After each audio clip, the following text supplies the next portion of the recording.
राधे राधे। मेरा नाम पूर्वी श्रीवास्तव है और मैं लेट संजीव श्रीवास्तव की डॉटर हूँ। मेरी मम्मा का नाम रश्मि श्रीवास्तव है।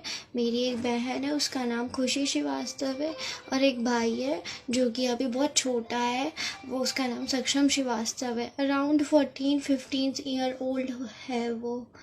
और मैं आप लोगों को एक बहुत बड़ी बात बताने जा रही हूँ। आप प्लीज़ उसको ध्यान से सुने और प्लीज़ मेरी और हमारी फैमिली की हेल्प करें।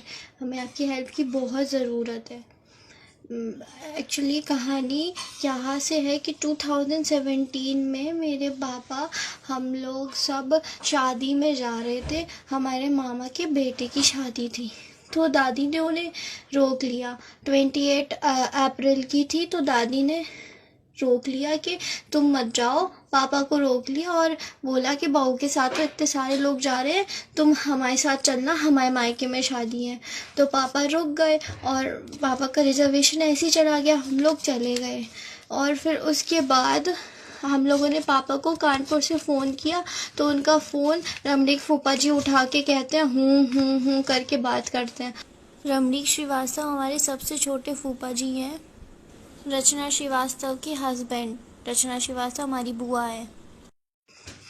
तो और उसके बाद जब हम लोग शादी अटेंड करके सब कुछ हो गया, फिर सुबह अगले दिन 29 अप्रैल को फ़ोन आता है बाबा का और कहते हैं कि पापा की बहुत तबीयत ख़राब है, तुम लोग आ जाओ, जैसे हो जाओ तुरंत आ जाओ। हम लोग तुरंत भागे। हम लोगों ने पूछा कि क्या हो गया, क्या हो गया। हम लोग को लगा शायद एक्सीडेंट वगैरह हो गया, क्योंकि हम लोग बहुत अच्छा खासा छोड़ के गए थे, एकदम कोई दिक्कत नहीं थी पापा को, एकदम अच्छे थे, परफेक्ट। जैसे अभी हम आपके सामने खड़े बिल्कुल ऐसी कोई भी प्रॉब्लम नहीं थी। और जब हम वापस आए ना, तो वो हमें बोलते हुए भी नहीं दिखे।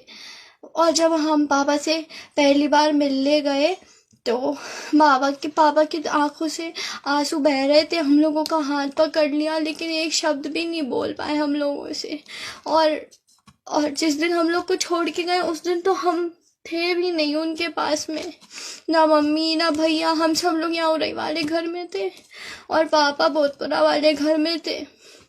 दादी कहती थी अगर तुम लोग उनके पास में रहोगे तो हम इलाज नहीं करवाएंगे, इसलिए हम लोग उनसे दूर रहते थे। हम लोग को मिलने भी नहीं दिया जाता था, उनकी सेवा भी नहीं करने दी जाती थी लास्ट टाइम पे। ऐसे 2017 में 22 दिसंबर को पापा हम लोग को छोड़ के चले गए। पता नहीं उनको क्या हुआ था, कुछ भी नहीं पता। और हम लोगों को पूरे गांव को पता है कि उन्हें जानबूझ के जान से मारा गया। जानबूझ के उनके साथ कुछ ऐसा किया जिससे वो कुछ शेयर ही नहीं कर पाए कि उनके साथ हुआ क्या, और हम लोग को छोड़ के चले गए। फिर उसके बाद हम लोग गाँव जाके रहने लगे दादी बाबा के पास में। लेकिन दादी माँ बहुत परेशान करती थी, ना खाना बनाने देती थी, ना सोने देती थी, कुछ भी नहीं करने देती थी। तो फिर हम भी हम लोगों को लेके वापस से उरई वाले घर में आ गई। और दादी ना बाबा को भी बातचीत नहीं करने देती थी। हम लोग के पास में नहीं, बाबा के नाम पे खूब सारी प्रॉपर्टी थी। 50 बीघा की लगभग खेती थी और बाबा का बैंक बैलेंस भी था। बाबा की अच्छी गवर्नमेंट जॉब भी थी और उनका ऐसा कोई खर्चा भी नहीं था, बस दादी बाबा ही लोग, दोनों लोग रहते थे। लेकिन फिर उसके बाद, फिर भी इतना सब कुछ होने के बाद भी हम लोग अपना घर का खर्चा ट्यूशन पढ़ा के चलाते थे। 5 घंटे ट्यूशन हम पढ़ाते थे, 5 घंटे मेरी छोटी बहन ट्यूशन पढ़ाती थी। फिर उससे हम लोग अपनी पढ़ाई का खर्चा देते थे और घर का खाना पीना चलाते थे। फिर उसके बाद अभी 2024 9 फरवरी को हमारे दादाजी की डेथ हो गई। वो भी कुछ नहीं पता चला कि उनको क्या हुआ। उनकी भी संदिग्ध मृत्यु हुई, बिल्कुल पापा की तरह, बिल्कुल सब कुछ पापा के जैसे सेम। बाबा की डेथ के पहले बाबा ने हम लोगों को फोन किया हुआ था, 3-4 दिन पहले की बात है। राधे राधे बेटा, खुशी बोल रही ना? हाँ बाबा। भैया कहाँ है? भैया घर पे है। अच्छा, हम ये सोच रहे हाँ बाबा बताओ। कि हमें वैसे ही बता दो बेटा, जो हम एक दिन मिलना चाहते तुमसे और भैया से। ठीक है। तो उरे ही मिलेंगे। कहाँ पे बाबा? घर पे? हाँ, घर पे नहीं रखेंगे। ठीक है। ठीक है, क्या हुआ बाबा? कुछ नहीं बेटा, जो हमें बहुत जरूरी बात करनी है, अपने दिल की बात कर रही है। बाबा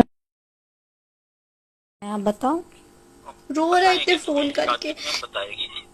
क्या हुआ, आपकी तबीयत सही नहीं है? फिर बताएंगे। बाबा हमें टेंशन हो रही है, हम अभी आए घर? नहीं अभी नहीं आओ, तो अभी नहीं आओ, हमारी तबीयत भी कुछ ठीक नहीं है। दादी ठीक है? दादी ठीक है, दादी मम्मी जो है ये जो कुछ है बेटा जो है ठीक है जो है। क्या बाबा, सुन नहीं पाए हम। हेलो बाबा। रखो बेटा। क्या हो गया, हम घर आए, आप हमें ये बताओ। नहीं नहीं कि नहाना नहीं है, इच्छा थी हमारी मिलना है तुम लोगों से। अच्छा ठीक है, तो आप हमें फोन कर लेना, अभी हमारे फोन में रिचार्ज नहीं है इसलिए हमने एक लोगों से फोन लेके किया आपको। ठीक है बाबा, राधे राधे।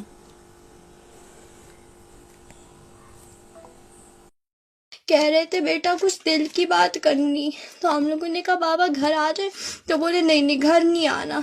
तो हमने पूछा दादी कैसी है, तो कहने लगे दादी ही तो है जो कुछ है। तो उसके बाद लेकिन बाबा रो रहे थे, तो हम लोग चले गए घर। बाबा को हम लोग ये नहीं समझ पाए कि अगर हम घर चले जाएंगे तो दादी और बुआ लोग मिलके बाबा को मार ही डालेंगी जान से। हम लोग जब घर गए तो बाबा ने मतलब पूछ लिया बेटा जो डॉक्यूमेंट हमने तुमसे मांगे थे वो तुमने हमें दिए, तो हमारे मुंह से निकल गया हाँ बाबा आधार कार्ड और फोटो दे दी हमने सक्षम की। वो दादी ने सुन लिया। और कोई योगी जी की जो योजना चली जिसमें है कि दान कर देते हैं बिना किसी के पैसे लगे हुए, तो वो उस योजना के चलते बाबा ने सक्षम के नाम प्रॉपर्टी करने के कागज बनवाए थे और गांव में और कई जगह सबसे बोला कि हम अपने जो 2017 से हमसे जो गलतियां हुई हम वो सब सुधारेंगे और अपने बहू और बेटी और नाती के पास में रहेंगे, बहू और नाती के पास में रहेंगे। तो और फिर उसके बाद जब हम लोग बाबा से मिलने गए और उसके 4 दिन बाद 9 फरवरी को पता चला कि बाबा नहीं रहे। और जब हम लोग घर पहुंचे तो दादी और बुआ लोग कह रही कि हार्ट अटैक आया है, और हार्ट अटैक में बाबा के इतना खून, लेकिन उनके कपड़ों पे बिल्कुल भी खून नहीं था। और उनकी दादी ने कहा कि खटिया से गिर के मरे हैं। खटिया से गिर के किसी को इतनी कस के चोट लग जाएगी कि उसके सर में इतनी गहरी चोट लगी थी, कम से कम 2 उंगली घुस जाए, इतनी गहरी चोट लगी थी और इतना खून आ रहा था। और पता बाबा ने जो 8 फरवरी को जो कपड़े पहने थे वो भी नहीं मिल रहे बाबा के, कि वो कपड़े कहाँ चले गए। उनके कपड़े चेंज कर दिए, उन्हें नई बनियान पहना दी जो सेंटो बनियान पहनते, और ऊपर से स्वेटर पहना दिया, वो भी फटा पूरा, मतलब इधर से भी खुला और इधर से भी खुला, बस गला और हाथ डालने का था, बाकी पूरा खुला था।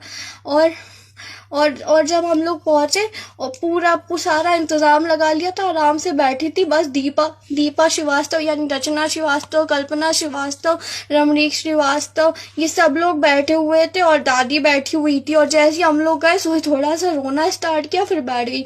गांव में भी आसपास किसी को कुछ भी नहीं बताया कि क्या हो गया, कैसे मर गए। और जब पिछली बार बाबा को थोड़ी सी दिक्कत हुई थी तो पूरा गाँव इकट्ठा हो गया था, और इस बार वो मर भी गए तो किसी को पता तक नहीं चला। 8 बजे गांव वालों को पता चला कि बाबा नहीं रहे। ये सब कुछ पूरा प्लान सिर्फ हमारी प्रॉपर्टी के पीछे किया। हम लोगों के मतलब बाबा के पास में जो 50 बीघा खेती और जो पैसे और जो घर है उरई का और बोधपुरा का, इन सबको पाने के लिए। इसमें पता मेन गेमर प्लानर रमणीक श्रीवास्तव है और उनकी वाइफ रचना श्रीवास्तव है और कल्पना श्रीवास्तव, इन लोगों का लीड रोल है। और स्वेच्छा श्रीवास्तव और अतुल कपूर जो गांव के है ना, उनसे बोला गया था कि तुम हमारी हेल्प करो तो जो गांव वाला घर है वो हम तुम्हें दे देंगे। और ये दादी ने 28 फरवरी को मम्मी को मारा। दादी ने, अतुल कपूर ने, स्वेच्छा, रिया अतुल कपूर की बेटी, कल्पना और दीपा श्रीवास्तव यानी रचना श्रीवास्तव और रमणीक श्रीवास्तव गाड़ी में बैठे थे रेड कलर की। हमारे घर में जो कैमरे लगे थे उनसे दूर, और कैमरे की CCTV भी फोड़ दी। और जो DVR होती है उसकी रिकॉर्डिंग भी डिलीट करा दी 8-9 की कि बाबा के संग क्या हुआ, वो भी कुछ नहीं मिला। और CCTV फोड़ दी ताकि हम लोग कुछ देख भी ना पाए। फिर पुलिस आई और पुलिस के पास हम लोग गए, पुलिस ने हम लोगों की एप्लीकेशन चेंज कर दी उनसे पैसे लेके। वो यहाँ से जो पैसे लेके भागी है ना, हम लोग का पैसा, बाबा का पैसा, वही पैसा हर जगह भर रही है, हम लोगों के खिलाफ यूज कर रही। और जो रचना श्रीवास्तव है ना, वो मानवाधिकार एवं अपराध नियंत्रण में महासचिव है, शायद कुछ ऐसी पोस्ट में, RSS में महिला संयोजिका समन्वय की पोस्ट में। तो इस चक्कर में सब लोग उनकी हेल्प कर रहे हैं, अपराध नियंत्रण में होके खुद अपराध कर रही है हम लोग के साथ में। दूसरे बाहर गरीबों को खाना बांटती है, हम लोग का खाना छीन के बाहर के लोगों को बांटती है। मेरा भाई जो जिसके पास कुछ नहीं है पढ़ने के लिए, वो ऐसे स्कूल में पढ़ रहा आचार्य नरेंद्र देव में, जहाँ 50 रुपए साल भर की फीस लगती। इतना सब कुछ होने के बाद हम लोग पढ़ नहीं पा रहे, इतना परेशान है। पुलिस स्टेशन जा रहे, कहीं SP ऑफिस जा रहे, कहीं कहीं जा रहे, बस घूम रहे, अपनी पढ़ाई नहीं हो पा रही। हम लोग को इतना परेशान करे भाई। अभी हमसे एक दिन कह रही थी कल्पना श्रीवास्तव और रचना श्रीवास्तव कि मैंने अपने बाप को नहीं छोड़ा, अपने भाई को नहीं छोड़ा जमीन के पीछे, तो तेरा भाई लगता क्या है? ये तो छोटा सा है, इसको तो हम चुटकियों में निपटा देंगे। और धमकी दे के गई कि अगर हम लोग इस घर से नहीं निकले, उरई वाले घर से, तो हम लोगों की सारी जमीनें बेच देंगे, कुछ भी हम लोग के लिए नहीं छोड़ेंगे। और कल्पना श्रीवास्तव रोज हम लोग को ताने देती थी कि बाबा कुछ ऐसा करके गए हैं कि तुम लोग रोओगे, जिंदगी भर रोओगे, एक एक निवाले को तरसोगे। कल्पना श्रीवास्तव कहती थी सबसे बड़ी वाली। और जब पापा थे ना, तो पापा से जब इनकी लड़ाई हुई थी, इन्हें पापा से कहा था कि हम तुम्हें धूल में मिला देंगे, और कह रही थी हम जो कहते हैं वो करते भी हैं। पापा को छीन लिया, मेरे बाबा को छीन लिया, मेरे भाई के पीछे पड़ी है। सब पूरा घर हम लोग का बर्बाद कर दिया जमीन के पीछे।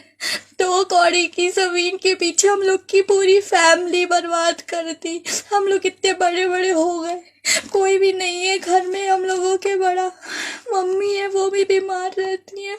हमने तो मम्मी से ही कहा था कि तुम बोलो, लेकिन वो बोल नहीं पा रही थी, इसलिए हम आपके सामने आके बोल रहे। प्लीज हम लोगों की हेल्प कर दो।